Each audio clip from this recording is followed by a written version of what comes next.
Hello guys, मैं हूं भावना शर्मा आपके सामने। आई होप कि आप अच्छे ही होंगे। तो स्टार्ट कर लेते हैं हम स्टेट पब्लिक सर्विस कमीशन को, जो कि आपके यूनियन पब्लिक सर्विस कमीशन में सिर्फ थोड़ा सा ही डिफ़र है। उसको देख लेते हैं किन किन चीज़ों में डिफ़र है। तो सबसे पहले ये देखेंगे कि इसको कौन से आर्टिकल में मेंशन किया गया है। इसको 315 आर्टिकल में इसको मेंशन किया गया है। और इसके फंक्शंस, रिमूवल, पॉव और ये सभी इसके कौन से आर्टिकल से कौन से आर्टिकल तक मेंशन किया गया है। ये 315 से लेके 323 तक इसके सारे फंक्शंस, रिमूवल सभी को यहाँ से लेके यहाँ तक इसको मेंशन किया गया है आर्टिकल्स में। और कौन से भाग में इसको मेंशन किया गया है, वो आपके 14th आर्टिकल में इसको मेंशन किया गया है। ये देखेंगे कि इसके क्या क्या फंक्शंस हैं और इसकी नियुक्ति कौन करता है। सबसे पहले हम ये देख लेते हैं कि इसकी, अगर आप इसके मेंबर बनना चाहते हो और या फिर चेयरमैन, तो आपके पास क्या क्वालिफिकेशन होनी चाहिए। या तो इसके लिए कॉन्स्टिट्यूशन में कोई भी प्रावधान नहीं है कि क्या होनी चाहिए, लेकिन कॉन्स्टिट्यूशन ये कहता है कि वन हाफ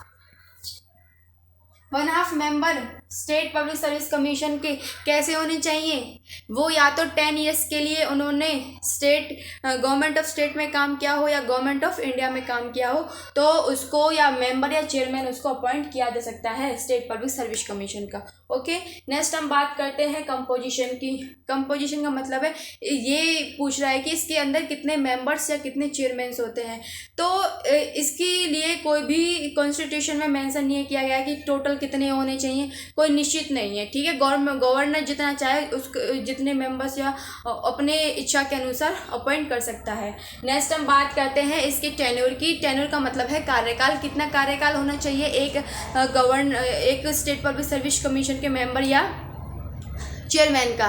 तो इसका कार्यकाल होता है आपका 6 ईयर के लिए इसको नियुक्त किया जाता है और ये 62 ईयर्स तक ये अपॉइंट रहेगा अपने पद पे। ठीक है, नेक्स्ट बात करते हैं अपॉइंटेड। इसको कौन अपॉइंटेड करता है, इसकी नियुक्ति किसके द्वारा की जाती है। जो गवर्नर होता है, जो चीफ मिनिस्टर से ऊपर होता है स्टेट लेवल पे, गवर्नर क्या करता है, इसकी नियुक्ति करता है इसकी चेयरमैन और मेंबर्स की। और यूनियन पब्लिक सर्विस कमीशन में कौन कर रहा था, वो आपका प्रेसिडेंट कर रहा था वहाँ पे। ठीक है, नेक्स्ट हम बात करते हैं एक्टिंग चेयरमैन। एक्टिंग मतलब मेंबर्स जो होते हैं, मेंबर्स को एक्टिंग चेयरमैन के तरह काम करना पड़ जाता कभी कभी। लेकिन कब, जब इसका जो चेयरमैन का अगर जो ऑफिस है या वो वैकेंट हो उस कंडीशन पे, सेकंड या फिर वो काम करने की स्थिति में ना हो, इट मीन्स मेंटली रिटार्टेड हो, तो उस कंडीशन पे भी वो उसकी जगह काम कर सकता है as a acting chairman. Then देखते हैं रिमूवल। एक या चेयरमैन या फिर आपके जो मेंबर्स होते हैं उनको कैसे रिमूव किया जा सकता है उनके पद से। पहला है, अगर उनकी जो बैंक है, बैंक करप्ट हो गई हो, या फिर इट मीन्स उनके बैंक में पैसा ना हो और दिवालिया हो गए हो उनके जो बैंक हैं, उस कंडीशन पे स्टेट पब्लिक सर्विस कमीशन के चेयर या मेंबर को, ध्यान रखें दोनों या चेयरमैन मेंबर दोनों की बात हो रही है, दोनों को रिमूव किया जा सकता है। सेकंड है, या फिर अगर ये काम करने की स्थिति में ना हो, मेंटली रिटार्टेड हो गया है, इन्फर्मिटी ऑफ माइंड हो, इट मीन्स, तो वो भी इसको रिमूव कर सकता है गवर्नर इस कंडीशन में। या फिर अगर ये अपने पद पे रहते हुए अगर क्या कर दे, दूसरी जगह पे भी काम कर रहा हो, government of India, government of state में, तो उस कंडीशन में अगर गवर्नर को पता चल जाता है तो उसको ये अपने पद से उसको हटा सकता है गवर्नर। ठीक है, नेक्स्ट देखते हैं इंडिपेंडेंस। इसके पास क्या क्या आज़ादियाँ हैं, इट मीन्स क्या क्या इसके पास स्वतंत्रता है। इसके पास स्वतंत्रता ये है कि ये अपने सैलरी या भत्ते जो भी मिलते हैं उनकी सिक्योरिटी करने का इसका पूरा अधिकार है। ऐसा नहीं कि इसको अपॉइंट करने के बाद गवर्नर इसकी सैलरी को कम कर दे, ऐसा नहीं किया जा सकता है। ठीक है, तो इसको पूरा राइट है अपनी भत्ते या फिर अपनी सैलरी को सिक्योर करने का। सेकंड है, ये अपनी जो टेन्योर्स होती हैं या कार्यकाल होती है, ऐसा नहीं कि ये कार्यकाल जैसे मान लो 6 वर्ष का है, इसके अपॉइंट करने के बाद गवर्नर इसके कार्यकाल को कम कर दे, ऐसा नहीं हो सकता। इसको सिक्योरिटी है, इसके पास राइट है कि ये अपने टेन्योर को सिक्योर कर सकता है। नेक्स्ट हम ये देखते हैं कि इसको कौन कौन से इंडिपेंडेंस और हैं।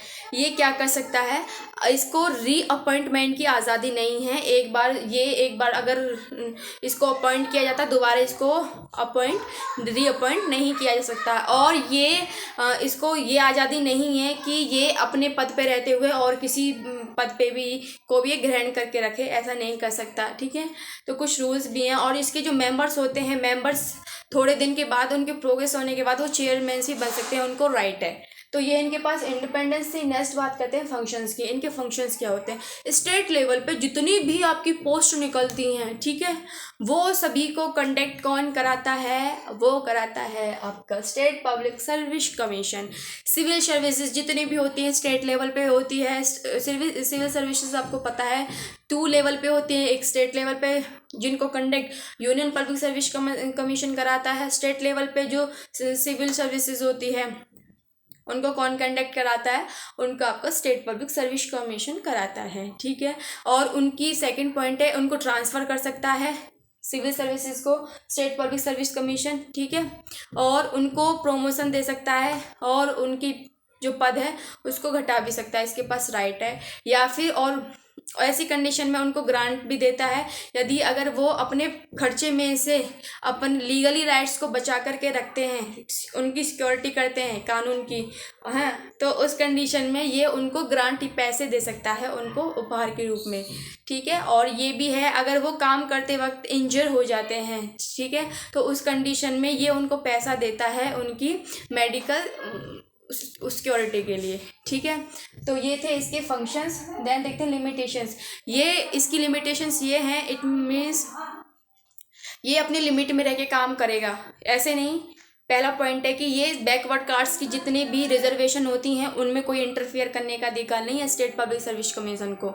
सेकंड पॉइंट ये है कि ये SC ST से रिलेटेड जितने भी रूल्स बनते हैं, पोस्टों से रिलेटेड, नौकरियों से रिलेटेड, इन सभी में कोई भी इंटरफियर नहीं करेगा आपका स्टेट पब्लिक सर्विस कमीशन। ठीक है, याद रखें। तो ये इसकी लिमिटेशन से रिपोर्ट का मतलब है कि ये 1 साल में जितनी भी रिपोर्ट तैयार करता है, ठीक है, कि कितनी नौकरियां निकली स्टेट पब्लिक सर्विसन के लिए, कितनी कंडक्ट कराएंगे, कितने बच्चों की भर्ती हुई, ठीक है, इन सभी को, कितने बच्चे को इसने ट्रांसफ़र किया, कितने का प्रमोशन किया, इस सब की रिपोर्ट बना करके किसके सामने थमा देता है, ये आपके गवर्नर के सामने थमा देता है। ठीक है, तो ये थे इसके फंक्शंस और ये इसकी रिपोर्ट। और एक TSPSC भी होती है, sorry JSPSC, it means joint state public service commission, जो कि आपकी हरियाणा और पंजाब के लिए एक कमीशन ये बनाया गया है, जो कि क्या करता है, ये पंजाब हरियाणा दोनों स्टेट्स के लिए ये काम करता है। ठीक है, और नेक्स्ट हम ये देखें कि कौन कौन से आर्टिकल्स मीन्स 315 से लेके 320 तक कौन कौन से किस चीज़ को मेंशन किया गया है। तो देखो 315 में तो इसके स्टेट पब्लिक सर्विस कमीशन को मेंशन किया गया है, और 316 में ये आर्टिकल है, इसमें इसकी अपॉइंटमेंट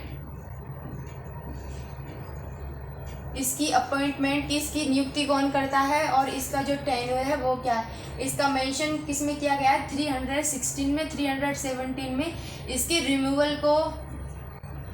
रिमूवल का मेंशन किया गया है कि इसको कौन हटाता है पद से। ठीक है, और इसको हटाता कौन है, इसके जो मिसबिहेवियर होता है, मिसबिहेवियर कंडीशन पे इसको हटा दिया जाता है। सुप्रीम कोर्ट के पास जो क्या होता है, इसकी जो रिपोर्ट्स होती है उनको भेजा जाता है, और अगर जो डिसीजन वो लेता है, वो जो डिसीजन होता है वो बिल्कुल फाइनल डिसीजन होता है। मिसबिहेवियर का मतलब है ये अपने पद पे काम करते हुए, इट मीन्स अगर ये किसी टेंडर को ले रहा है या रिश्वत लेकर के काम कर रहा है, उसको कहते हैं मिसबिहेवियर। या फिर मिसबिहेवियर का मतलब ये भी होता है कि ये अपने पद पे रहते हुए और किसी नौकरी में भी ये और किसी पद पे भी काम कर रहा है, तो उसको भी हम मिसबिहेवियर कहते हैं। ठीक है, तो इस कंडीशन पे इसको हटाया जा सकता है। 318 आर्टिकल में इसकी पावर को मेंशन किया गया है, इसके पास कौन कौन सी पावर्स होनी चाहिए। ठीक है, और 320 में इसके फंक्शंस को डिस्क्राइब किया गया है, इसके क्या क्या फंक्शंस हैं।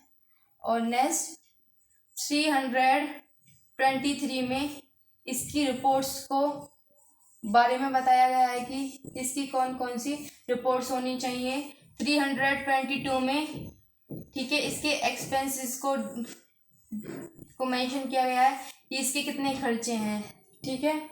और 321 में इसकी पावर एक्सटेंशन को मेंशन किया गया है। तो ये थी इसके स्टेट पब्लिक सर्विस कमीशन के बारे में जितने भी नॉलेज थी, ठीक है। और मुझे इस चैनल पे आप सब्सक्राइब कर लो ताकि आपके पास जैसे ही मैं न्यू वीडियो अपलोड करूं और न्यू कोई भी टॉपिक पढ़ाऊं तो सबसे पहले वो आप तक आ जाए, ठीक है। और मेरे साथ सीरीज़ पे बने रहिए और लाइक और शेयर करें ताकि जितने भी स्टूडेंट्स हों सभी के पास जो वीडियोज़ हैं वो चली जाएँ, ठीक है। So thanks for watching me all students.